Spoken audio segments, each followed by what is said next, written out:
అరెస్టులతోని పోరాటం ఆపేందుకు సర్కార్ ప్రయత్నం చేస్తుందని చెప్పిండు పీసీసీ చీఫ్ ఉత్తమ్ కుమార్ రెడ్డి. సర్కార్ ప్రతిపక్షాల గొంతు నొక్కుతుందని, అయినా కూడా రైతు పక్షాలు పోరాడు మటుకు ఆపేది లేదన్నాడు ఉత్తమ్ కుమార్ రెడ్డి.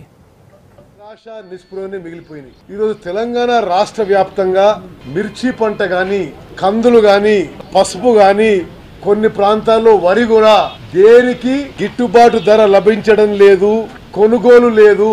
నిన్న ఈ రోజు ఖమ్మం మార్కెట్ యార్డ్ లో జరుగుతున్న సంఘటనని కాంగ్రెస్ పార్టీ తీవ్రంగా ఖండిస్తుంది. తప్పనిసరిగా రైతుల పట్ల, రైతుల తరఫున కాంగ్రెస్ పార్టీ పోరాటం చేస్తుందని చెప్పి మనం చేస్తాం. కాంగ్రెస్ పార్టీ స్టాండ్ ఏంటంటే వ్యవసాయ ఉత్పత్తులు మద్దతు ధర కొనుగోలు విషయంలో ప్రభుత్వం మరి చర్చకు ముందుకు రావాలి.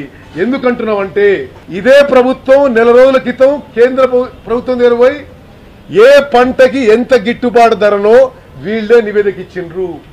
ఆ నివేదిక మేరకే ఇవ్వాలని చెప్పి మేము డిమాండ్ చేస్తాం.